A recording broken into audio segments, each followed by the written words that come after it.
Morning, everyone. This is your Friday pre-opening comment, and I'm going to try and make this fast because it's getting late, but I had to wait for some of the numbers. Okay, CVS, big beat. Stock is 63.40, up $2. For all of my followers, I'm sorry for the early exit, but you know how I feel about earnings. Uh, We also have Uber reporting a loss. The stock is unchanged.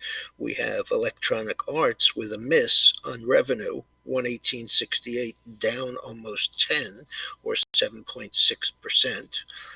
We have Roku, who had a monstrous beat last night and is 235 up 10.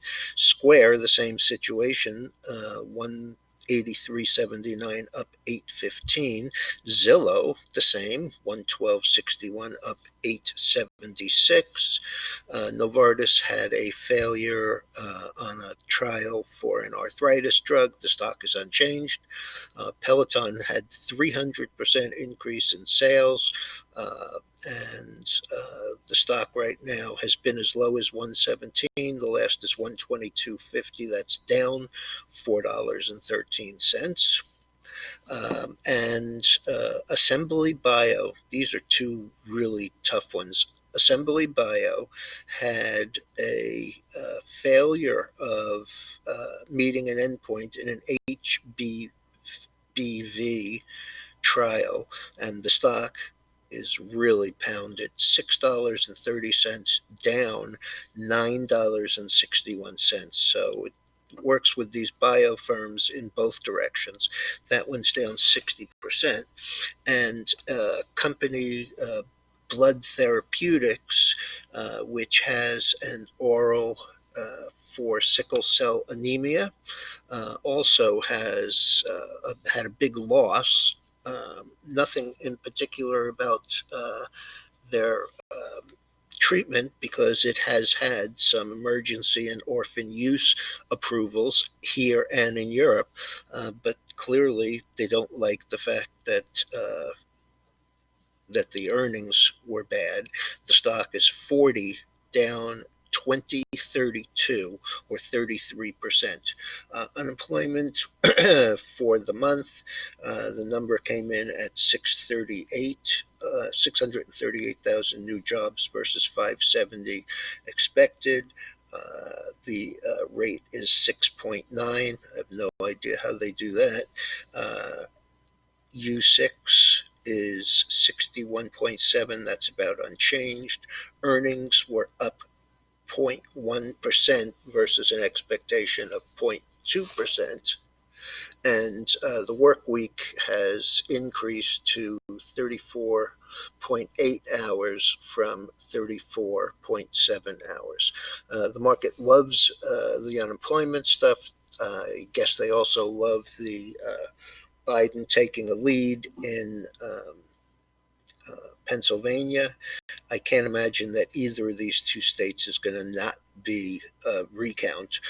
Georgia, already they're talking about a recount, and not until next Friday. Okay, so when I got up this morning, the Dow was showing down 250, and with all this news, is currently showing up 27. So that's a 275-point reversal. The NASDAQ is still showing a down 57, uh, and that was down about 130, and the S&P is showing down about 4 or 5. It was down 30. The chart on the screen here is silver. I didn't use the gold because it looks the same, and we're long the silver. As a matter of fact, we're double long the silver in the AGQ ETF. So that looks pretty decent. The bonds, after yesterday's rally, weren't really doing much of anything. Let's just take a quick look. Bonds down 23. So I guess that's a concern based on economic activity. So good news, economic activity. Bad news for the bonds, interest rates moving higher. The Bitcoin is up just a scant 585 right now. The dollar is down a quarter.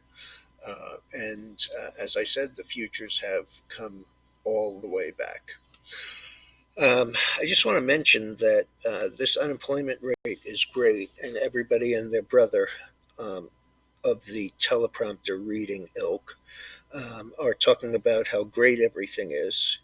And the one thing that they don't mention is the devastating effect of COVID as it gets worse literally every single day, both here and in Europe.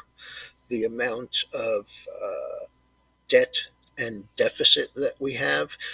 These are things that you just can't overlook. And basically, what these people are doing is kicking it down the road. I'm not trying to be an alarmist. I'm just trying to say caution is required here, and asset allocation is important, and position size being appropriate for the risk you're willing to take is probably one of the most important things.